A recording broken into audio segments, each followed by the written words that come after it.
Yashodanandana Vraja Janaranjana Yamunatira Vanachari Yamunatira Vanachari Jaya Radha Madhava Kunja Bihari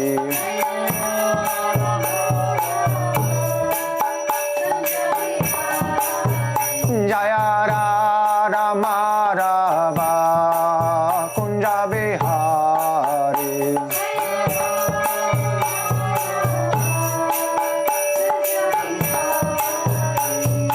Gopi Jana Vallabha Girivaradhari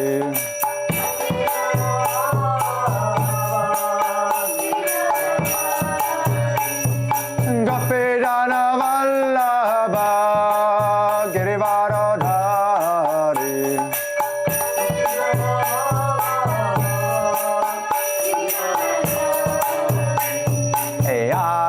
Yashodanandana Vraja Janaranjana Yashodanandana Vraja Janaranjana Yamunatira Vanachari Yamunatira Vanachari Jaya Radha Madhava Kunja Bihari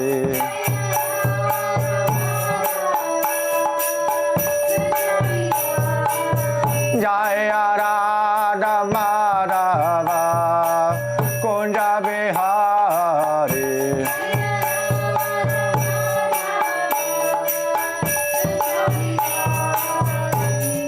Gopi Jana Vallabha Girivaradhari Girivaradhari Gopi Jana Vallabha Girivaradhari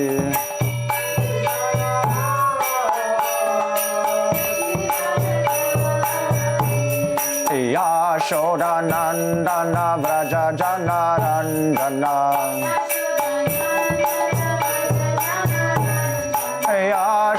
Yashodanandana Vraja Janaranjana Yamunatira Vanachari Yamunatira Vanachari Jaya Radha Madhava Kunja Bihari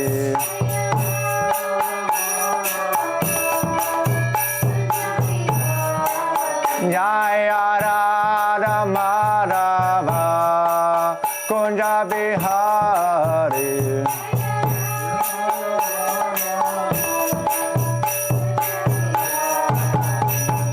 Radha Madhava Kunja Bihari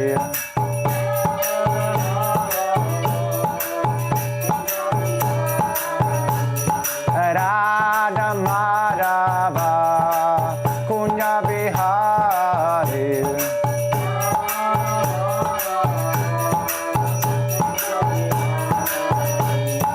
Gopi Jana Vallabha Girivaradhari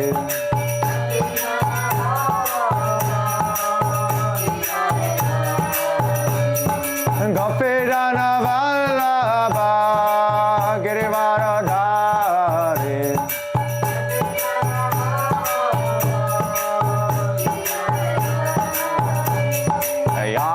Yashodanandana Vraja Janaranjana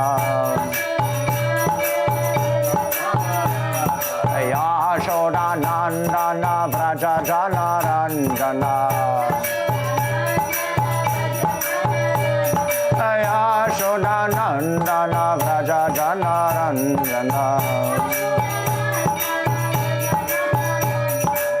Yamuna Tira Vanachari Yamuna Tira Vanachari Jaya Radha Madhava Kunja Bihari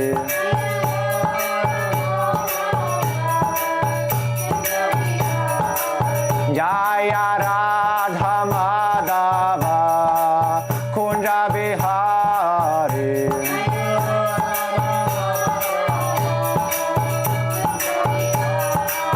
Jaya Radha Madhava Kunja Bihari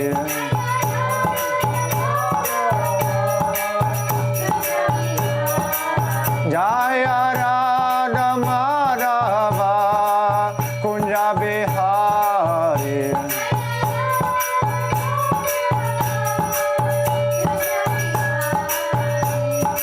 Gopirana Vallabha Girivarodhari Gopirana Vallabha Girivarodhari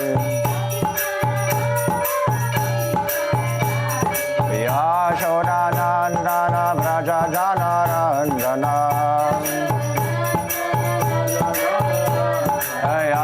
Yashodanandana Vraja Jana Ranjana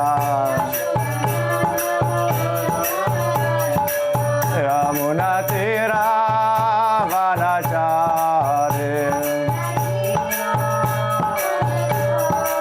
Yamuna Tira Vanachari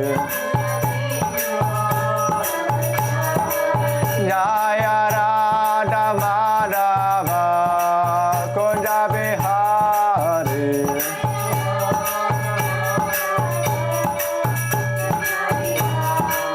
Jaya Radha Madhava Kunja Bihari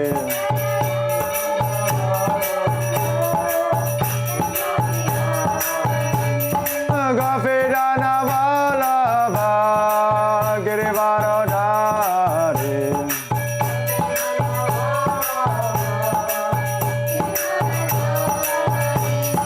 Gopirana Vallabha Girivarodhari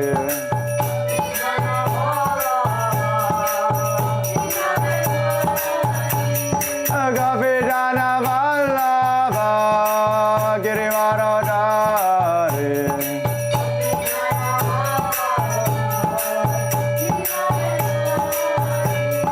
Gopirana Vallabha Girivarodhari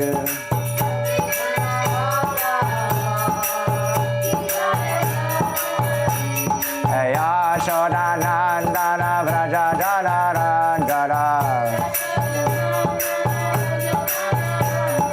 Yashodanandana Vraja Jana Ranjana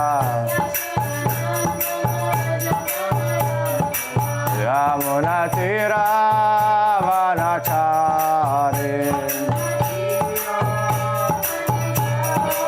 Yamuna Tira Vanachari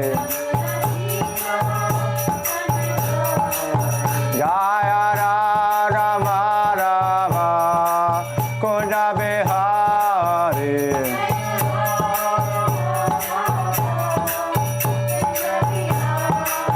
Jaya Radha Madhava Kunja Bihari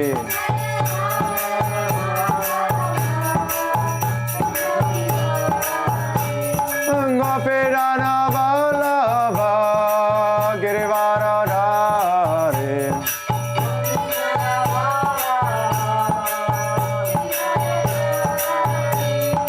Gopirana Vallabha Girivarodhari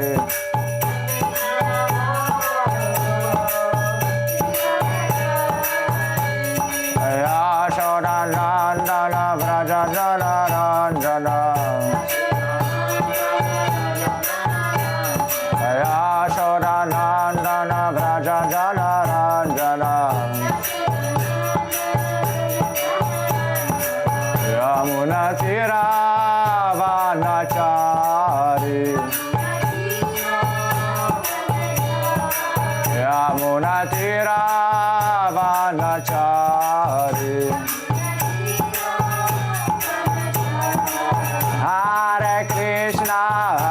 Krishna, Krishna Krishna Hare Hare, Hare Rama, Hare Rama, Rama Rama Hare Hare. Krishna,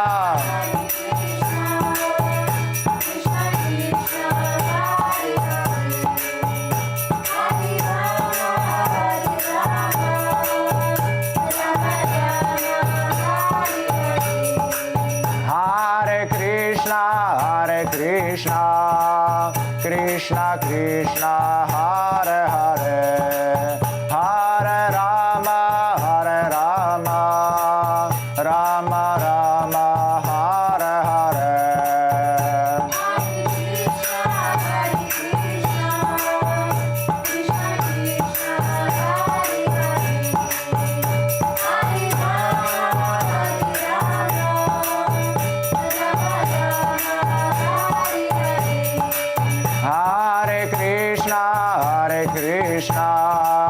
Krishna Krishna Hare Hare, Hare Rama, Hare Rama, Rama Rama Hare Hare.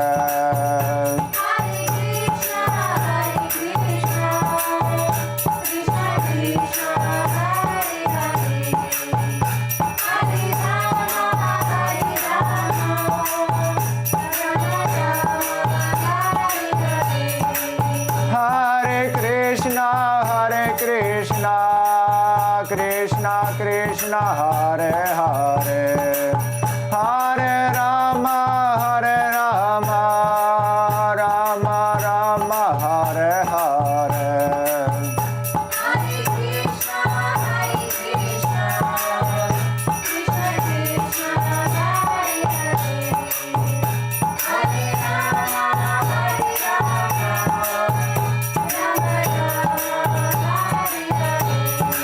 Hare Krishna, Krishna Krishna, Hare Hare, Hare Rama, Hare Rama, Rama Rama Hare Krishna, Krishna Krishna Hare Hare, Hare Rama, Hare Rama, Rama Rama Hare Hare.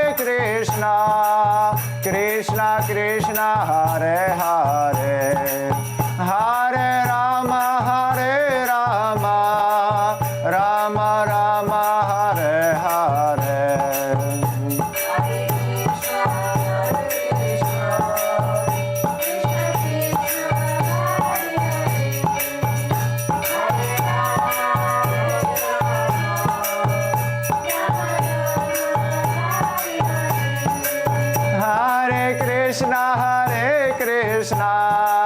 Krishna Krishna Hare Hare, Hare Rama, Hare Rama, Rama Rama Hare Hare. Krishna Krishna Hare Hare, Hare Rama, Hare Rama, Rama Rama Hare Hare.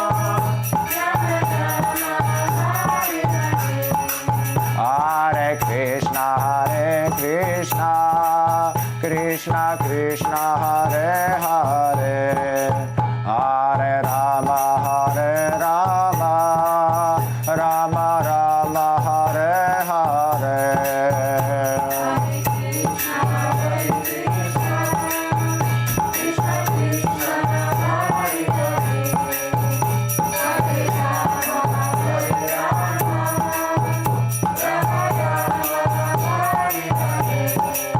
Hare Krishna, Hare Krishna, Krishna Krishna Hare Hare, Hare Rama, Hare Rama, Rama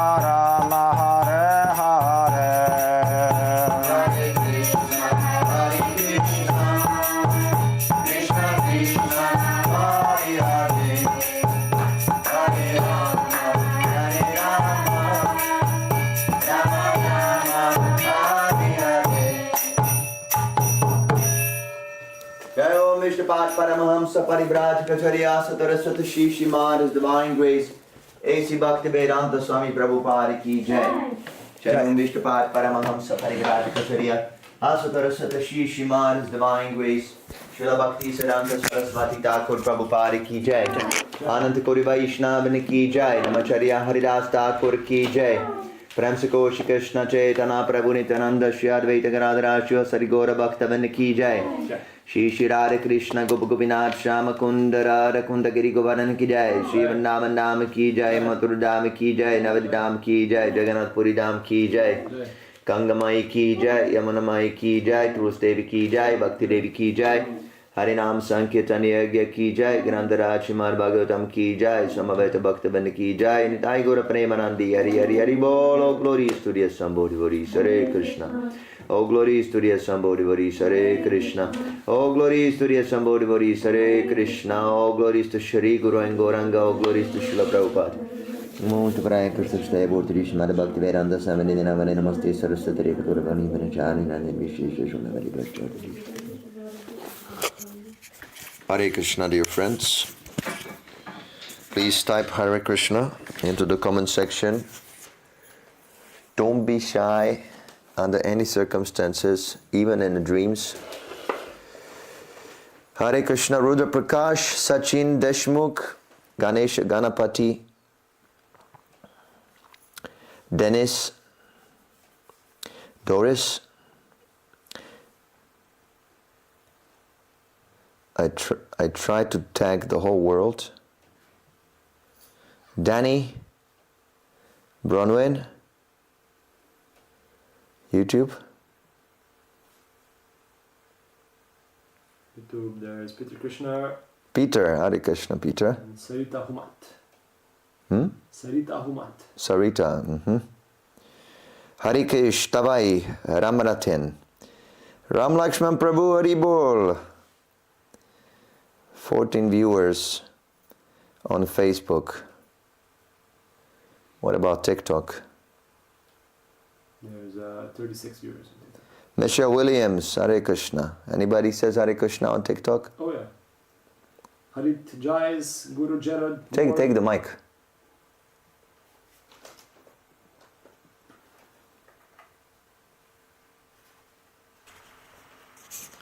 Hare Krishna to TikTok. Harit Jais, Hare Krishna. Here at Jays, that's how I spell his name. Guru Jarad, Morgan Prabhu, Patrick Debrujin 5. Who else? Mark Kunse, Hare Krishna, Mark. Thank you for tagging. I hope you figured it out.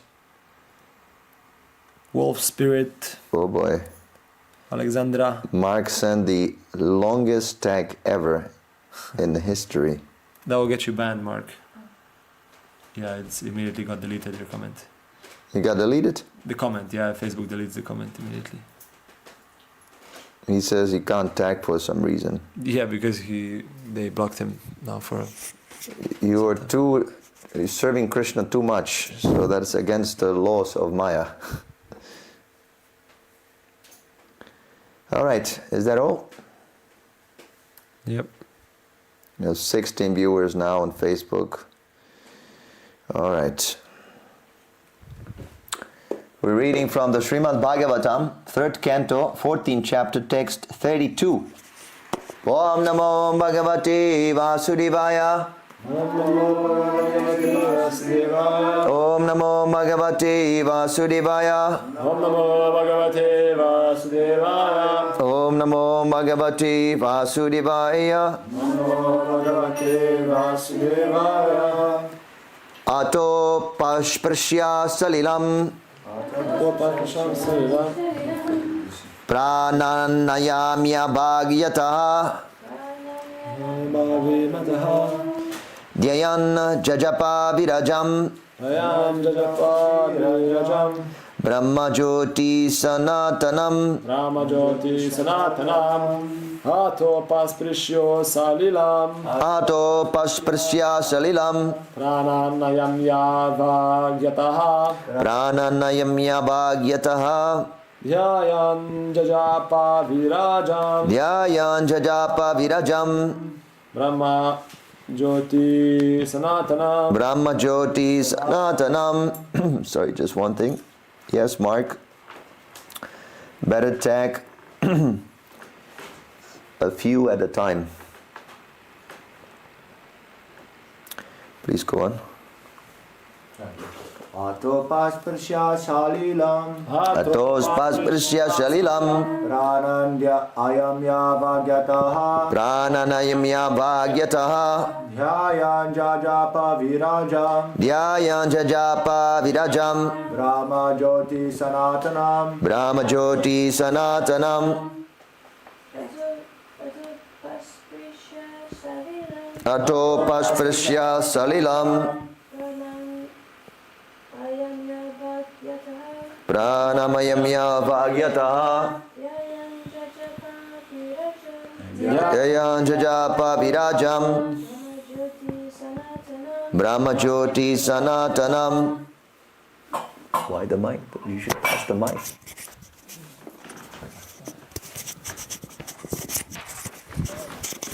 Atopasprsya salilam. Atopasprsya salilam. Pranan ayamya vagyataha. Pranam yamya bhagyataha. Dhyayan jajapa virajam. Dhyayan jajapa virajam. Brahma jyoti sanatanam. Brahma Jyoti Sanatanam. Atopasprsya salilam. Atopasprsya salilam. Prananayamya vagyataha. Prananamyam bhagyataha. Dhyayan jajapa virajam. Dhyayan jajapa virajam. Brahma jyoti sanatanam. Brahma Jyoti Sanatanam. Ata. Thereafter. Upasparsya. Touching or taking bath in water. Touching or taking bath in water. Salilam. Water. Water. Pranan. Ayamya. Practicing trance. Practicing trance. Vakyataha. Vagyataha. Controlling speech. Controlling speech. Dhyayan. Dhyayan. Meditating. Meditating. Jajapa. Jajapa. Chanted within the mouth. Chanted within the mouth. Virajam. Virajam. Pure. Brahma. Brahma. Gayatri hymns. Gayatri hymns. Jyoti. Jyoti. Effulgence. Effulgence. Sanatanam. Sanatanam. Eternal. Eternal. Translation.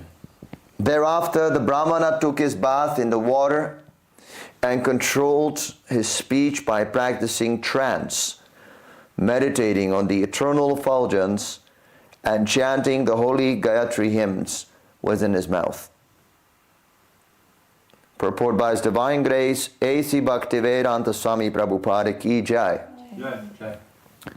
As one is to take bath after using the toilet, so one is to wash himself with water after sexual intercourse, especially when at a forbidden time. Kashyapa Muni meditated on the impersonal Brahma Jyoti by chanting the Gayatri mantra within his mouth. When the Vedic mantra is chanted within the mouth so that only the chanter can hear, the chanting is called japa. But when such mantras are chanted loudly, it is called kirtan. The Vedic hymn Hare Krishna, Krishna Krishna, Hare Hare, Hare Rama, Rama Rama, Hare Hare, can be chanted both softly to oneself or loudly. Therefore, it is called the Maha Mantra or the Great Hymn. Kashyapa Muni appears to be an impersonalist. Comparing his character with that of Thakur Haridas, as referred to above, it is clear that the personalist is stronger in sense control than the impersonalist. This is explained in Bhagavad Gita as param drishtva nivartate, i.e., one ceases to accept lower grade things when one is situated in a superior condition. One is supposed to be purified after taking bath and chanting Gayatri. But the Maha Mantra is so powerful that one can chant loudly or softly in any condition, and he is protected from all the evils of material existence. Om Agyandirinandasya Jnanajana Shalakayam Chakshunan Militam Yena Tasmai Shri Gurave Namaha. was born in the darkness of ignorance, and my spiritual master's divine grace, A.C. Bhaktivedanta Swami Prabhupada, has opened my darkened eyes with the torch of knowledge. I offer my humble obeisances unto his lotus feet. Jai Shri Prabhupada. Jai.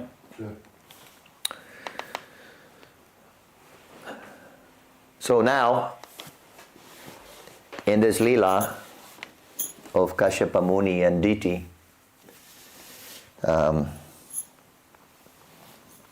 they had sex life at a forbidden time, and these great demons, Hiranyakashipu and Hiranyaksha, would take birth.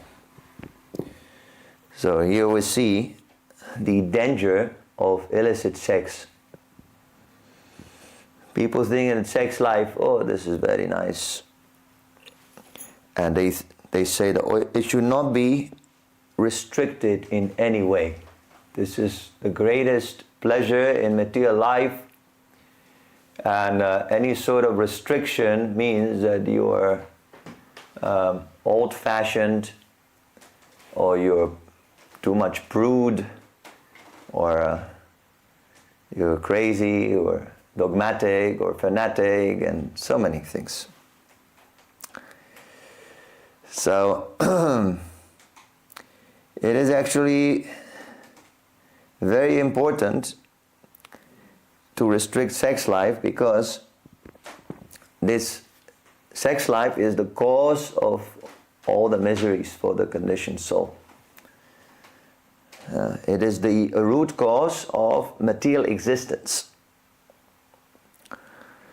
We were discussing previously in the Bhagavad Gita classes that we are the spirit soul, and the body we have is superficial covering on the soul. We're suffering because we identify with this superficial covering.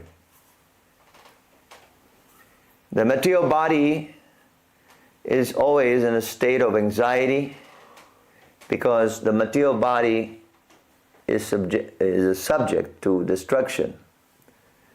But we, our original self, we are eternal. There is no destruction for the spirit soul. The soul has always been and will always be. No birth, no death. We're changing the bodies like clothes, even in this very lifetime. Kaumaram, Yovanam, Jara, childhood, youth, old age. These are different bodies. But the soul is not affected. The time when we feel the suffering is when we identify with the body. In other words, the soul is in a forgetful position, in a state of forgetfulness. It is just like in a dream. You might have some nightmare, and then nightmare might be very scary. So sometimes, especially in the case of our Maitreya Rishi Prabhu, sometimes devotees or sometimes people, they shout or they speak from sleeping. Oh, oh, oh, oh, like that. So they are fully immersed in the dream. But those people who are observing the person who's sleeping, they have a good time, they have a good laugh. Look, he has a bad dream, and they're laughing. So the liberated souls, when the conditioned souls are suffering, the liberated souls, they're laughing. Not because they're cruel, but they're laughing about the foolishness, about the foolishness of being absorbed in this Maya. This is called Maya. So the magnet that keeps us in this illusion is this sex attraction. Of course, it is not simply the gross act of sex life, but the very idea of being an Ishvara. We have what is called an Ishvara Bhav, the mood of enjoyment. We think, oh, I'm Krishna, I can enjoy.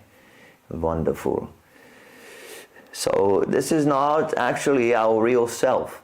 Our real self, our constitutional position is Jivera Svarupai Nitya Krishna Das. Our Svarupa, our original form, original position is to become a servant of Krishna. And when this service propensity is misused in combination with the modes of material nature, we become the servants of our lust, greed, anger, the senses, society, mom and dad, so many masters. All of a sudden we have so many masters. Just like when we ask people to participate either in the class or come to take prasadam in a temple or see the Mangala Artik, they say, I'm busy. Right? Even on book distribution, people say, I'm busy, sorry, I'm busy. So they're busy at serving some master, one of these masters. Even if someone says, I don't serve any master, at least he must serve his belly. He must serve his belly. That is also master. That is not you. That is the body. So you are serving the body, you're serving your senses. So in Vedic culture, sex life is not considered to be abominable, but it has to be done with precaution and restriction. Just like any sense gratification. Eating is also sense gratification. We're gratifying the palate. But if you eat 20 plates of halava, then you die. Your stomach is going to explode. So, moderation is the secret of happy life. Overdosing on food or some other things, sex life also, this will not bring us happiness. We should serve Krishna and derive higher taste. Srila Prabhupada quotes this shloka here. Param drishtva nivartate. By experiencing higher taste, spiritual taste of Krishna consciousness, we automatically become detestful to the material pleasures. Automatically. This is what distinguishes an impersonalist from a devotee. That personalist, one who considers God to be a person, he can attach his mind to a form, to some substance. Krishna is a transcendental substance. It is not that Krishna is Maya. The real substance is eternal, just like this body. The body, there is no substance because it's always in a flux, always changing. The body is always changing. Like a projection of a movie. Constantly changing, constantly changing. But the soul is the permanent observer. He's permanently there. So similarly, Krishna is the permanent enjoyer and a permanent form. Krishna has a permanent form. This is stated by Lord Brahma in the Brahma Samhita.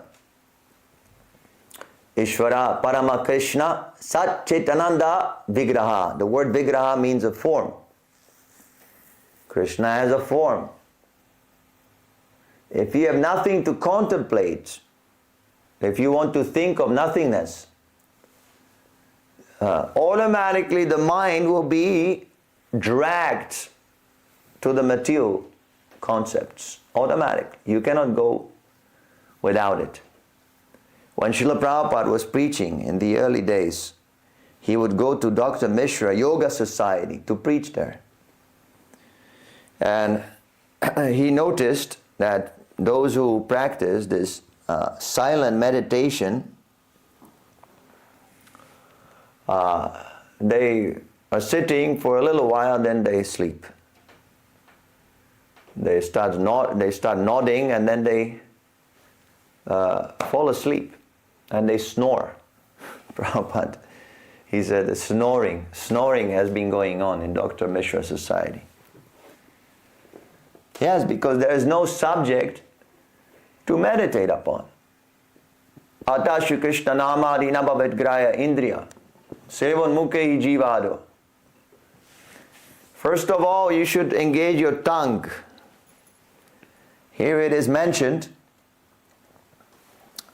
vak yataha. This word vak has been also mentioned in the Bhagavad Gita. Anybody remembers? In which connection it was mentioned? Are you reading the Bhagavad Gita? No. No, Krishna, he says it. I am the fine speech. Fine speech. Speech that is very pleasing to the ear. When we preach, we must learn how to preach in such a way that people don't become disturbed. Because if people are disturbed, they cannot assimilate anything from this philosophy. So here Kashyapa Muni was also controlling his speech by practicing trance. In other words, he would be silent. Trance means absorption, intense absorption in some subject matter. Trance, samadhi. It's called samadhi. So,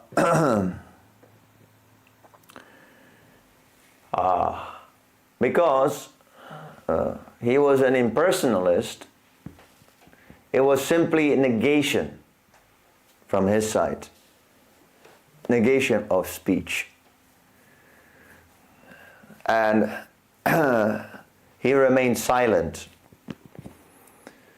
So the devotees, the personalists, they also practice silence. But what is that silence? Discussion of Krishna's pastimes, glories, activities, potencies, associates, energies. That is also silence. Why? Because none of these are material. He wants to deny the material. The speech is discussing material subject matters, and then the mind automatically shifts to material subject matters. So he's trying to stop that by denying speech, remaining silent. Sometimes the yogis, they practice what is called a monavrat. Vrat, vow. They make a vow. I will not speak. So the devotees, they're also silent by chanting Hare Krishna, by discussing Krishna's pastime, by discussing Srimad Bhagavatam, discussing Bhagavad Gita. This is also silence. It is material silence that we see when non-devotees, they come and they associate. For them it's silence. How do we know that it's silence for them? All this discussion and so on and so on. What do you need when you sleep? Silence. So they sleep also. They identify, oh, this is time for sleeping. Oh, very good.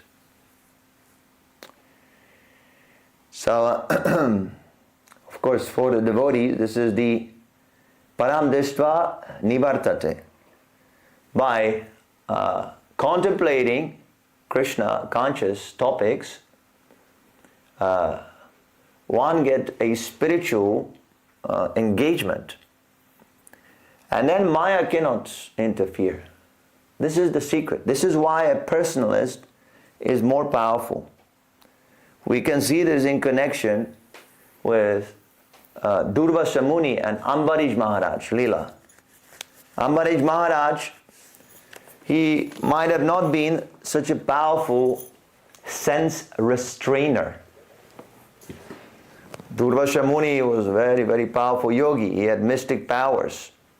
Ambarish Maharaj was a king.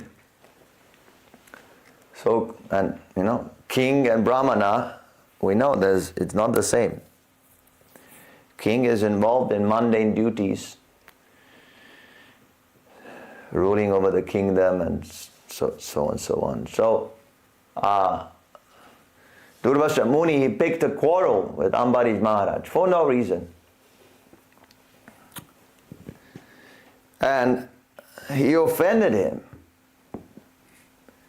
And at the end, Ambarish Maharaj, he had to save him from the Sudarshan Chakra, because Krishna does not tolerate any offense to his devotee.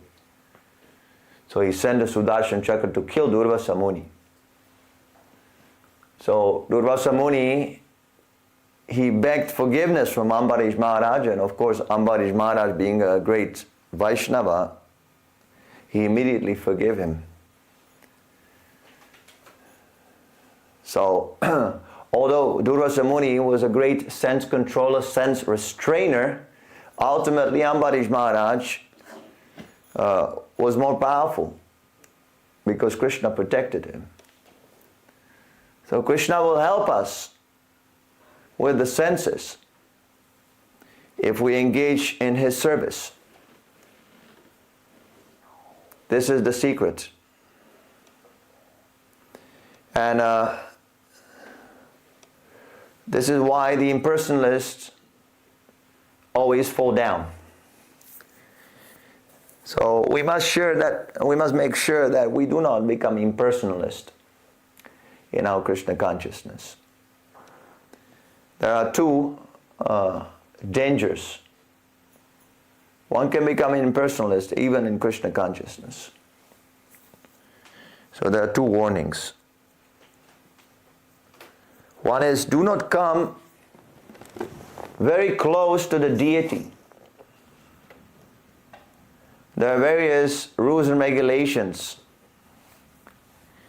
that we follow in deity worship. 64 regulations in nectar devotion, they're listed.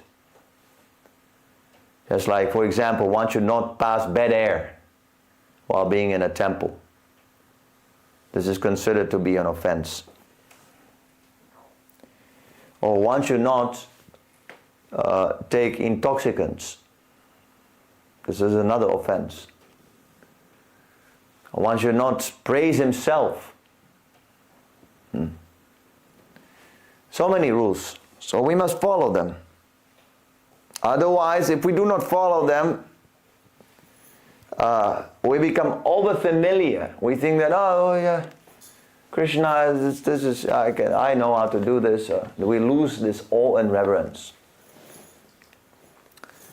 Just like a couple. When the man and woman, they meet for the first time, there is this magical awe and reverence, right?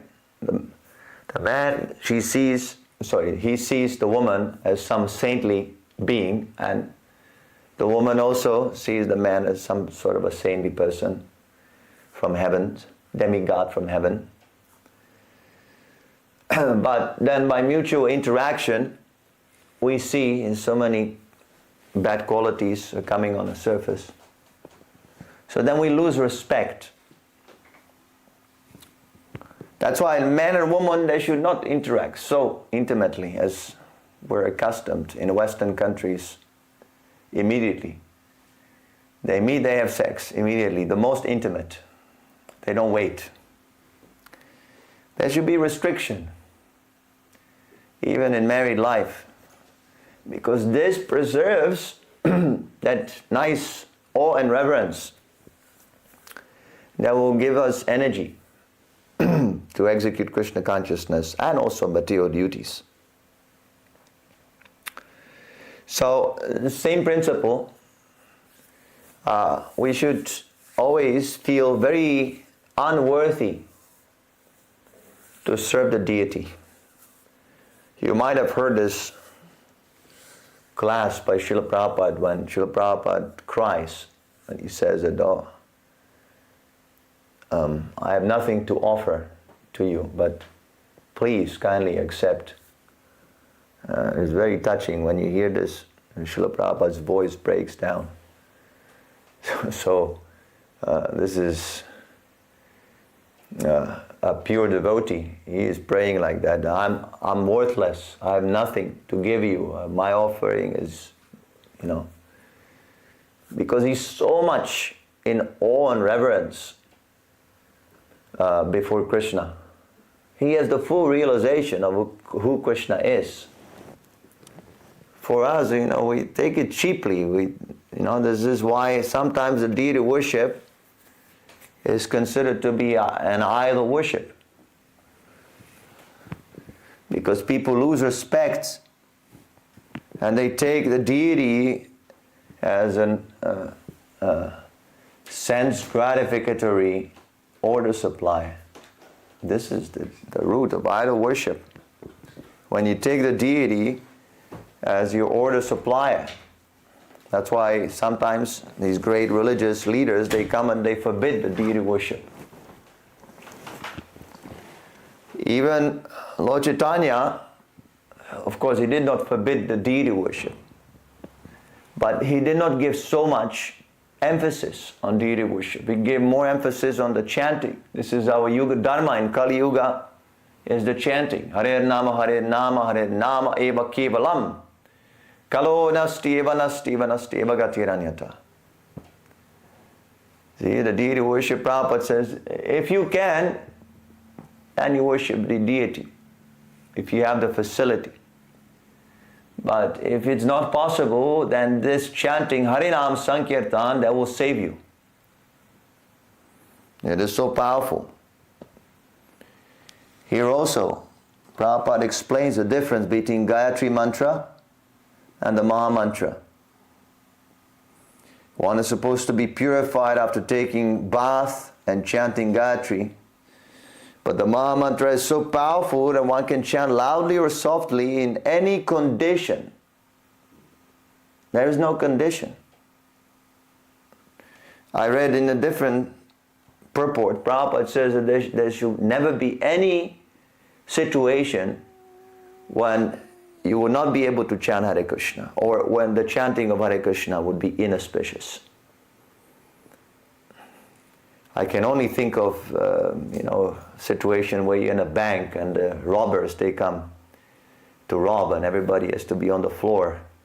And they say, everybody shut up. So if you want to save your life, then don't chant at that time. But otherwise, it's always auspicious. Sometimes devotees, they fall down and they think, I'm not worthy of chanting. I've committed this sinful activity. And now if I chant, I will be like a hypocrite, like a fake. So definitely we should not be hypocrites. Definitely not. Lord Chaitanya does not tolerate any hypocrisy.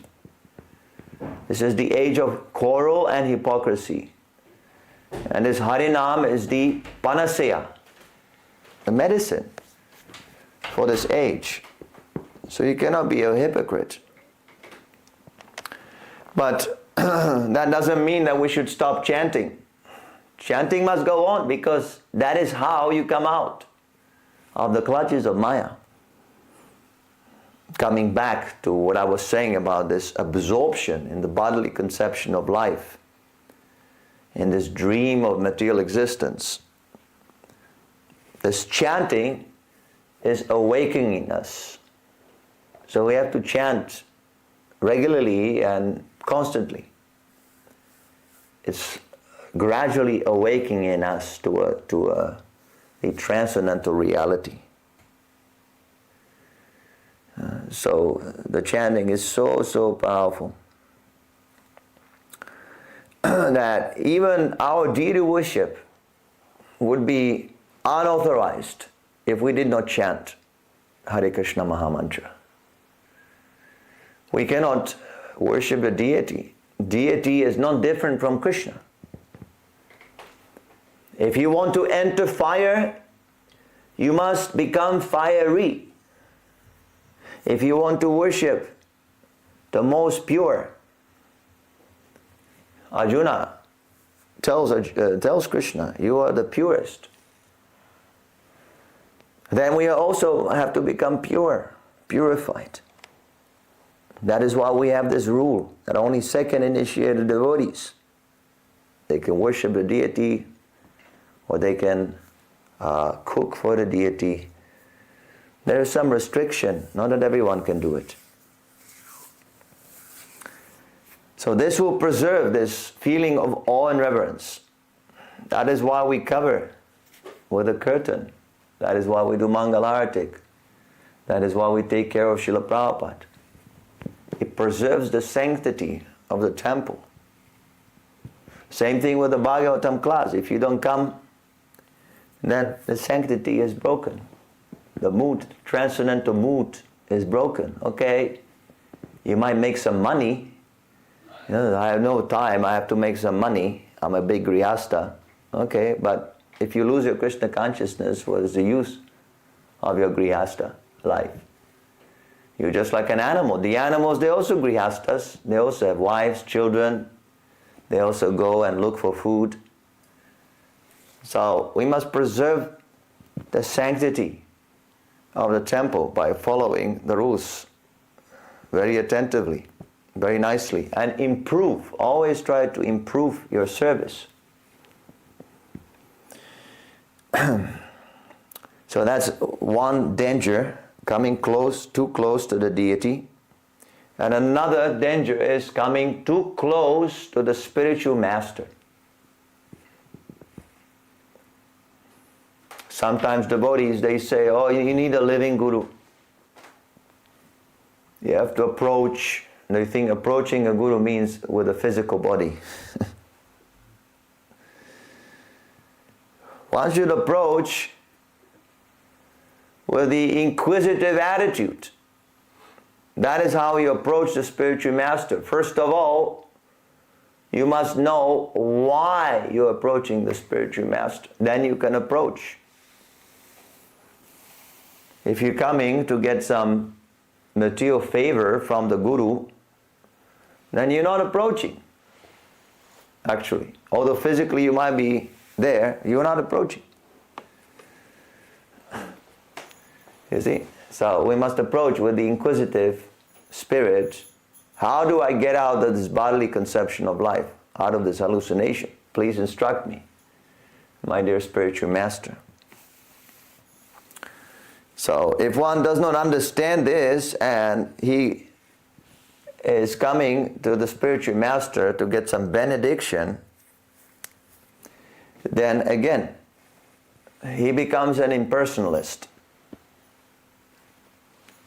When you offend a deity, you become an impersonalist. When you offend the spiritual master, you become an impersonalist also. These are the dangers. Prabhupada explains this in one of his books. You become an impersonalist. So don't be an impersonalist. Be personal. Also in our dealings with the devotees, be personal. Yes, we have to follow the temple schedule and all these things, and we are busy and we have to make money, and yes. But that should be done in a certain way. Not treat devotees like objects for my sense gratification. We must always meditate on the well-being of the devotees. That's how every devotee should think. Are all the devotees, are they okay? Are they enthused in their Krishna consciousness? If they're not enthused, how can I preach to them, Prabhu or Mataji? How can I assist them? How can I help them? This is very, very important. The way how we relate with the devotees is the way how we relate to the spiritual master. Yasyat prasada bhagavat prasada. And the way how we relate to the spiritual master is the way we relate to Krishna. So if one does not think of the devotees, then rest assured he's not thinking of Krishna. Although he's chanting Hare Krishna, he's thinking of some sense gratification. He's not thinking of Krishna. That's the sign. So if we follow that, then all the perfection is there. More realization will come. More taste will come. Higher and higher taste will come. And more detachment for this temporary world will come. Okay, so I'll stop here. Are there any questions?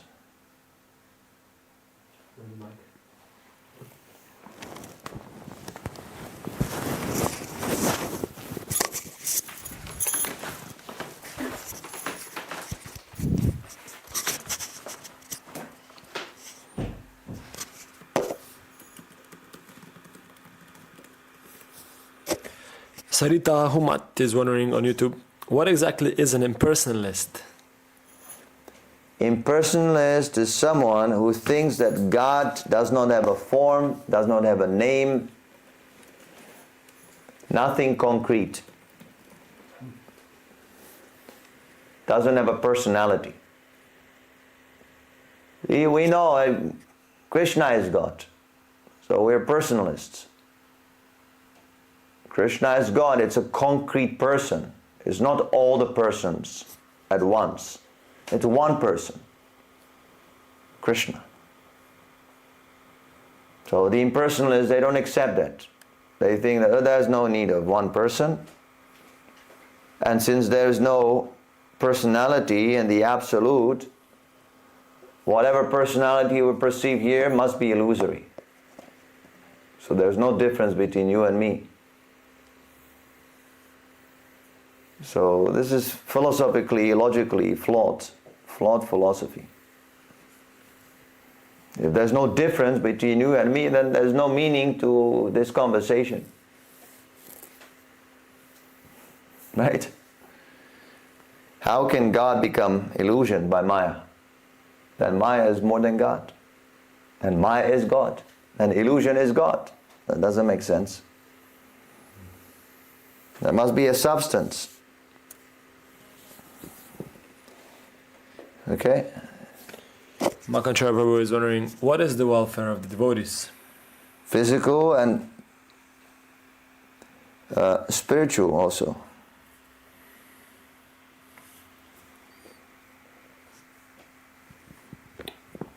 Peter Krishna is wondering, should we introduce chanting of Hare Krishna Mahamantra to non-devotees? Definitely. Definitely. That is why we go out, we do Harinam. Otherwise, how they will understand anything? The mind has to become purified. The non-devotees, they know very well. They say brainwash. They're brainwashing people. That is exactly what we have to do. Because your brain is so dirty that if I try to explain this very high philosophy, it cannot assimilate. So I must first of all wash your brain. Just like if you want to cook, you first of all you wash the kitchen, then you can cook. If there are pots in the sink and dirty floor stains and whatever, you can't cook like that. So yes, that's what we want to do, introduce the Hare Krishna, somehow or other. The best form of introduction is that you yourself, you chant. Let the holy name act. You don't even have to ask them, please chant. You just chant. And they will join you. Right? We have experienced this on Harinam Sankirtan. We're chanting, We're dancing and people, they see, they imitate, they're chanting and dancing. Hare Krishna. Sometimes they mispronounce, but that's okay. Somehow or other he's getting benefited. Yes, so we want to introduce the chanting as much as possible. This will create such an auspicious atmosphere in this world.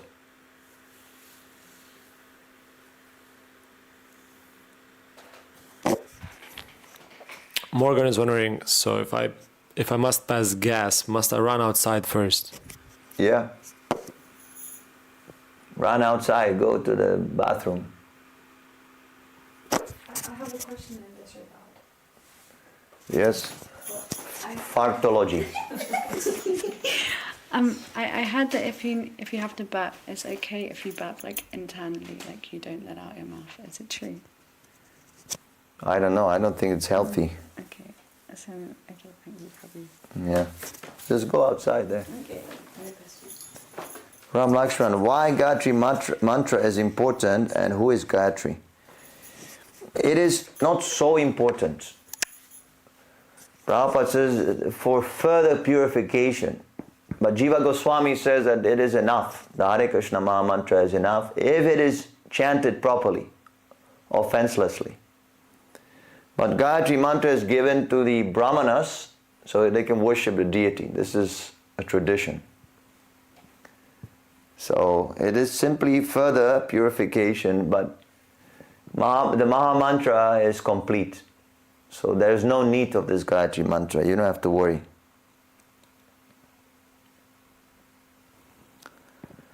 Peter is asking, is it good practice to greet people around me with Hare Krishna greet? That is very, very good. Very good.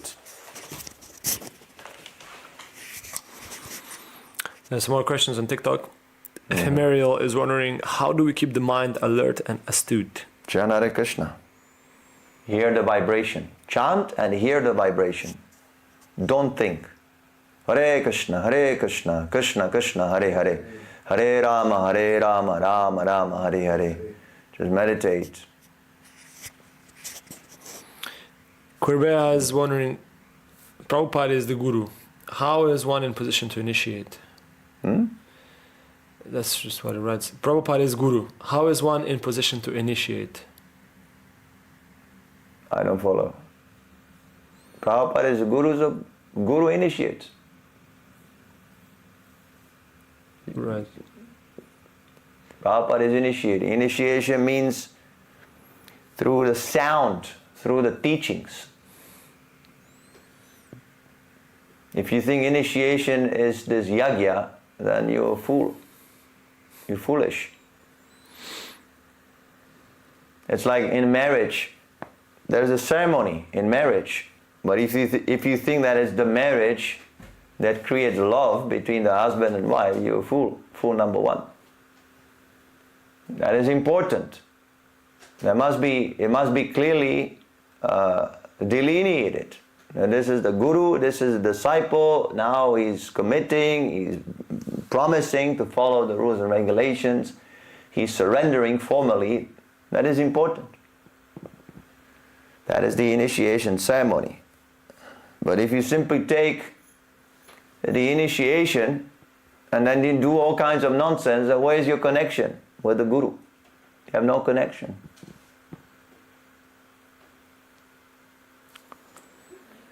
This is not related to the topic that we discussed now. The questions, they should pertain to the topic discussed in the class. You can ask initiation privately. That's a valid question. But why unnecessarily bring another topic? Yes? Just Derek. The ladies were... Yeah.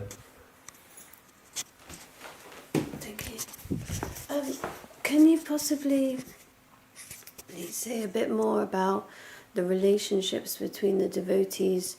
What is the mood? How should we deal with each other?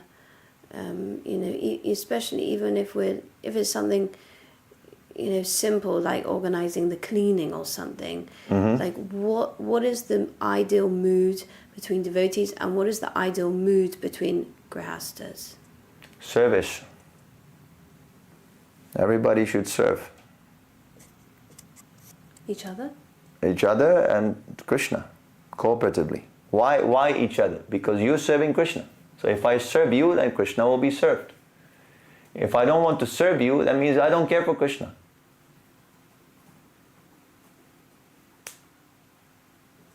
You see? So there must be cooperation. Srila Prabhupada even said, your love for me will be shown how you cooperate together. So those who don't want to cooperate, they have no love for Prabhupada. Simply fake. Motivated. They have separate interest. Separatist. Prabhupada talks about this in this third canto. Separatist. His interest is opposed to Krishna's interest.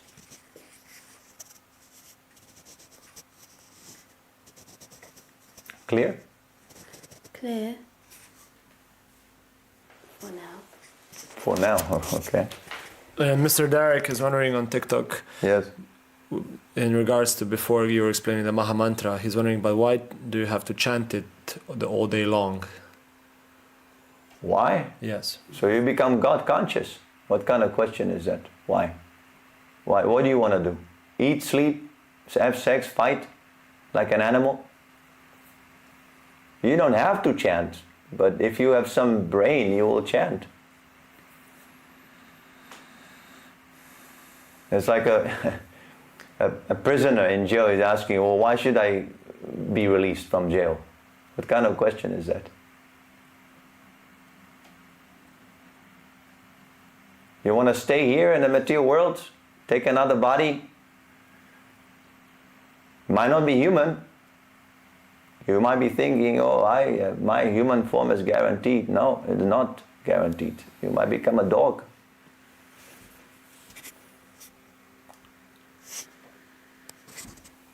This human form of life is simply meant for chanting. This chanting, this is service. Service to God. We're serving God in this way. It's a very pure activity. So if you don't want to serve God, then what is the use of your human form of life?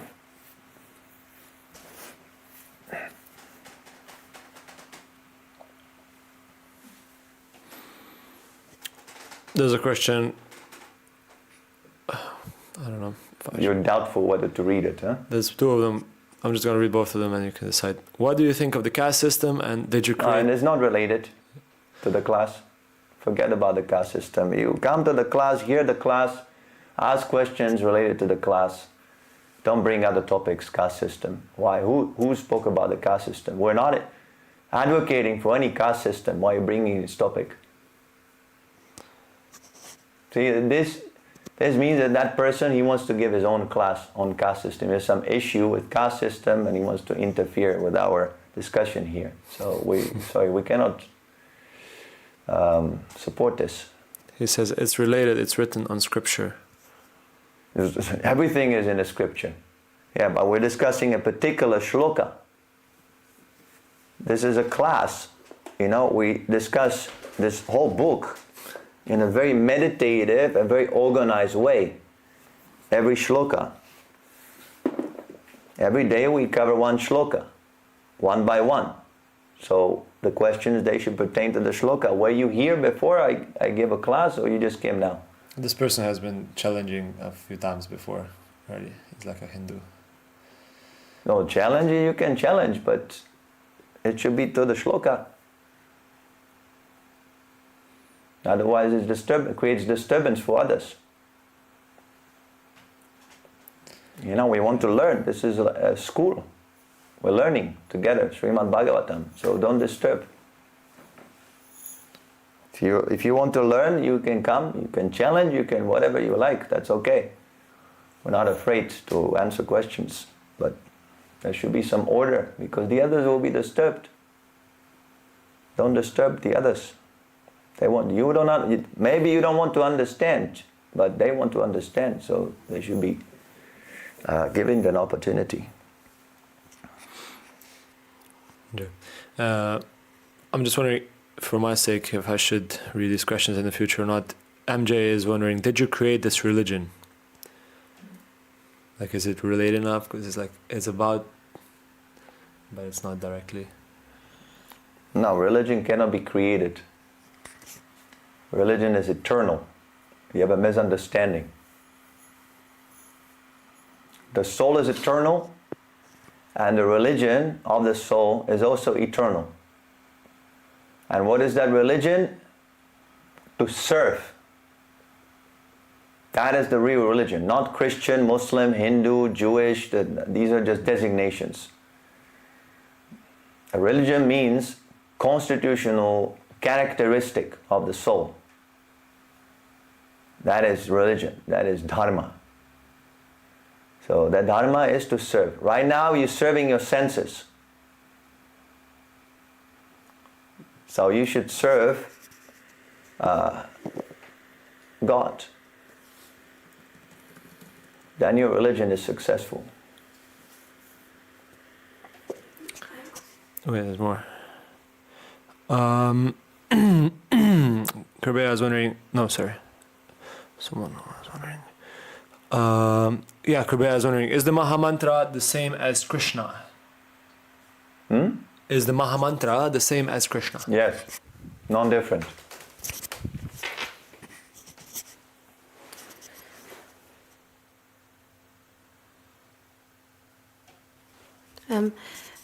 Prabhu, you mentioned earlier in the class grihastas prioritizing making money over coming to the class. Mm-hmm. Yeah. As a grihasta, there's a lot of pressure to make money because there are a lot of expenses for being a grihasta. How does one manage their obligation to the family and the obligation to the devotees and the deity?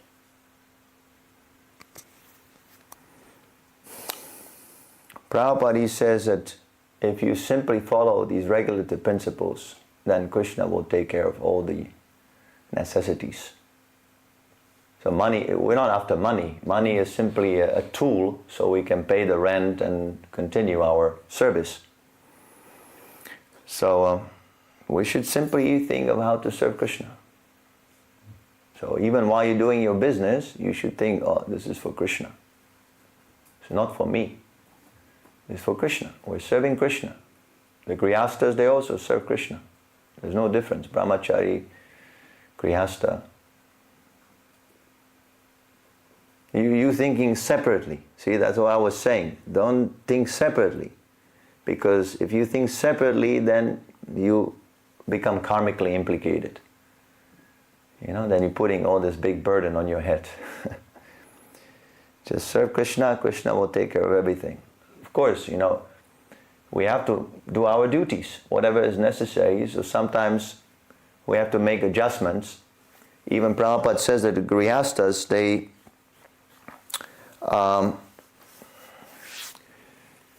sometimes they can be a little lenient because they have to take care of the children and they have to make money and so on. So sometimes they can be a little lenient. But it doesn't mean that now we give up everything. You know?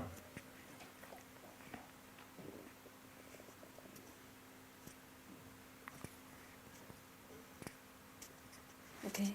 Okay? Yeah, yeah. Then someone says,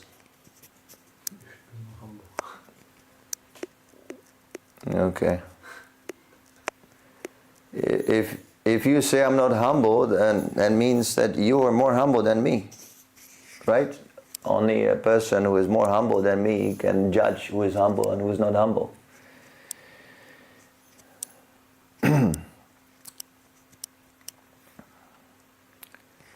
So that's very nice that you're very humble.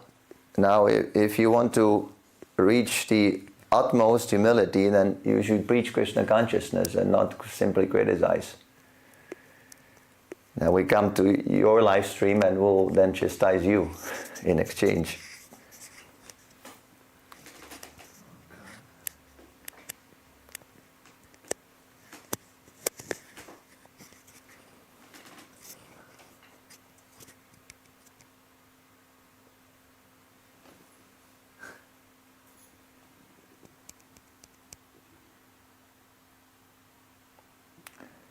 dearest disciple of His Divine Grace, Srila Prabhupada. Maybe he meant direct.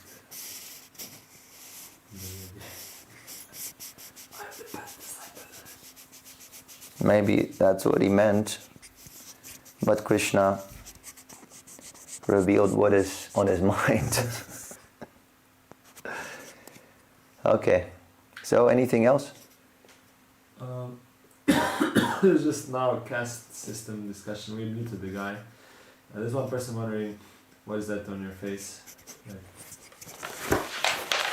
Like Eyes, nose, mouth. the paint he's wearing.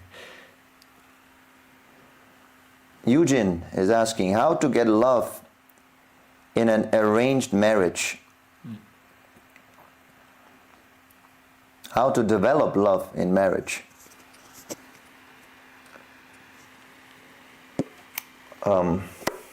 There is no love in this world. That's bad news. But yeah, there is no love. This is simply lust. So, yeah, in marriage, Prabhupada says you don't have to teach this, how to develop love. You can say affection. It's automatically there. You know, you put man and woman together, it's automatically this affection develops.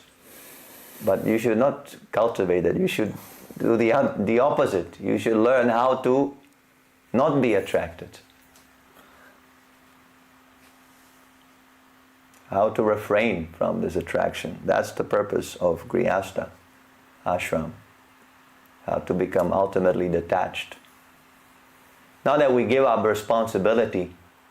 Detached. Now I throw my baby in the garbage. But detached from this Ishvara Bhav. I am the enjoyer. See, actually that's why the couples, they argue. Because of their attachment to each other. If they become detached from each other, they become more attached to Krishna. They become attached to each other spiritually also. You follow? Seems contradictory, but that's what it is. If you love Krishna, then you love your husband. You love the soul of your husband, or the soul of your wife, because that soul is this part and parcel of Krishna. But if you attach to the body, and he is attached to your body, then you simply exploit each other's bodies, and then there's a problem. So don't have illicit sex life. That's very bad. This is what we've been discussing in this Leela, DT, and yeah. So this response triggered TikTok. They're saying that there is love, and someone is calling you pure evil. But Amaya is wondering, if there's no love, how do you marry and have children? Well, love, you must know what is love. Love means unconditional. Unconditional love. You know, you love your wife or children, okay, but the other, women and children, you don't care. Now there's war, right? Ukraine, Russia. So in Russia, the father dies in war and everybody is crying.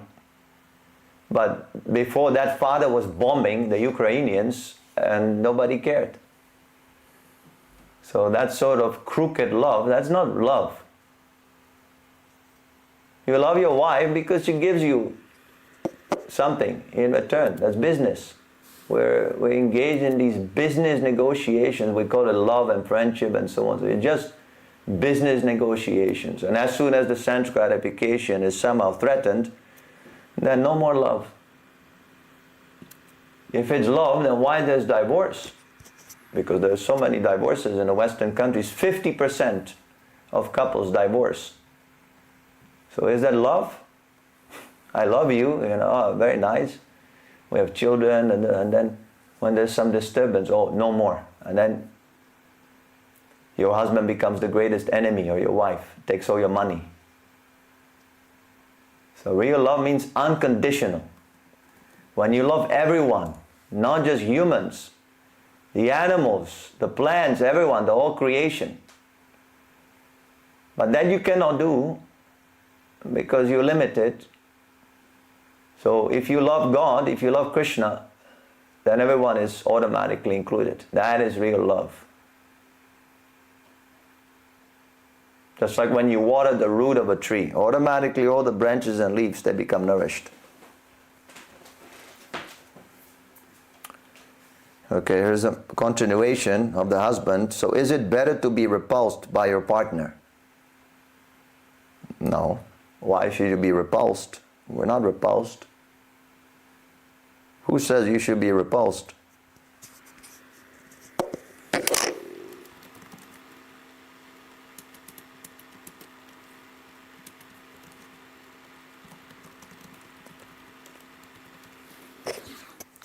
William John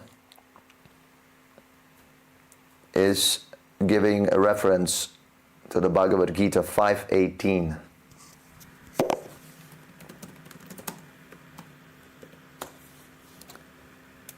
Okay, anything else? Yep. Okay, the Okay. last question. Yeah. There's a nice Goth Sparkles has been here since the whole morning program, the whole japa. Who? Goth Sparkles, girl. Okay. And she's wondering, why would God allow so much human suffering, so much abuse and torture? This is the crucial question. That's why people don't believe in God. Yeah, but you thinking from the Christian point of view. Were you raised as a Christian maybe? Or you have a Christian background or a Muslim background? Because this is a Christian idea. No karma. We don't believe in this kind of concept of God, that there's no karma.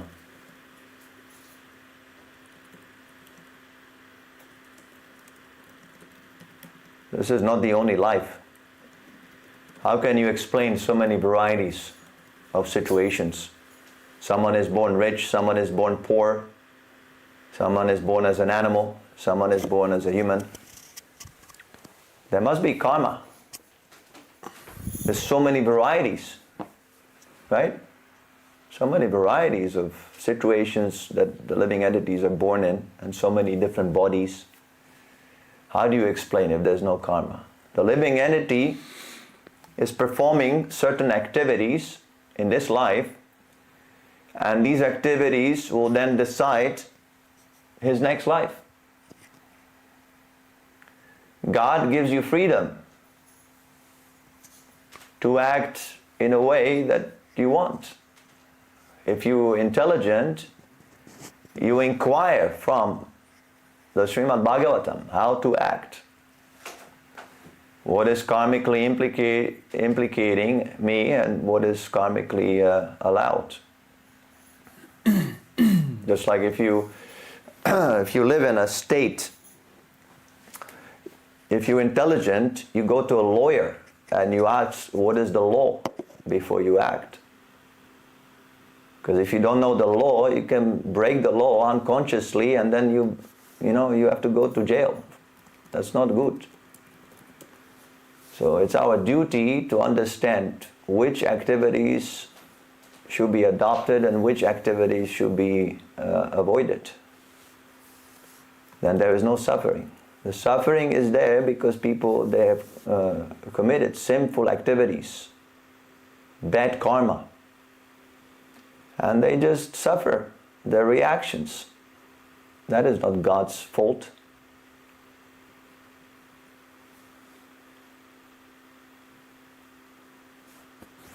Does it satisfy your question? She said she was a Christian and struggling. See, I was right. Yes. I was right. So if you read the Bhagavad Gita, it will give you a better explanation. Otherwise, this is a horrible philosophy. There's only one life. And I don't think this was actually originally Lord Jesus' teachings, because it doesn't make sense. That you have one life, and if you don't make it, either you go to hell forever, or you go to heaven.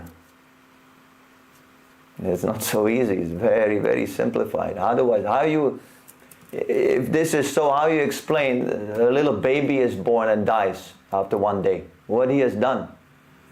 He cannot even act. He cannot commit any sinful activity. Nothing. Why God kills that baby?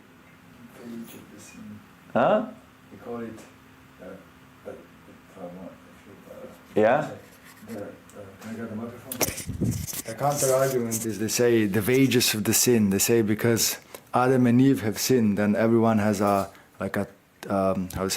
debt. Yeah, so that makes complete sense. My grandfather, he committed sinful activities, and that's why I go to jail. My father, he breaks the law, and I go to jail. This is senseless. This is all nonsense. That's why people are giving up this, because it doesn't make sense. Only Jesus. And Jesus says there are many things I want to tell you, but I cannot because you're so dull-headed. Yes, so it's not only Jesus. Jesus himself, he says there are higher truths. But for now you don't understand, so okay, go through me. There are many things I want to tell you, your ears are not ready to hear it. So now here is the complete understanding. Karma, we have to understand the law of karma. She agrees. Okay, She good. says the Christian Bible has innocent people pay for the sins of others. It's not right. Yeah, it doesn't make any sense. There's a misunderstanding. You're an individual, everybody has his individual karma. You might be affected by association. Yeah. If you hang out with criminals, you also become implicated. But you still have freedom to act. When the Nazis, when they were arrested, after the war was finished, they had all these trials, Nuremberg or something they call it. And the Nazis, they say, oh, I was just following the orders. So it was not excused. He had a choice to refuse the order, but he didn't. He went through, oh yeah, sure, let's go. So, yes, everybody has freedom to act, and everybody has a freedom to educate himself or herself about the proper course of action. For example, killing animals, this is very sinful. And that's also in the Bible. Thou shalt not kill. Killing an ox is as good as killing a man. This is stated in the Bible. But the Christians are killing like anything. All these big butcher houses, slaughterhouses, it's owned by Christians, by Christian preachers, right? We have seen this in this movie, Christ-spiracy. The biggest slaughterhouses are owned by Christian preachers. I mean, what is this? How can you, first of all, even from the human point of view, how can you kill an innocent animal simply to eat it for the taste? You have so many foodstuffs you can eat. Why are you killing that poor animal? And second of all, it's in the Bible.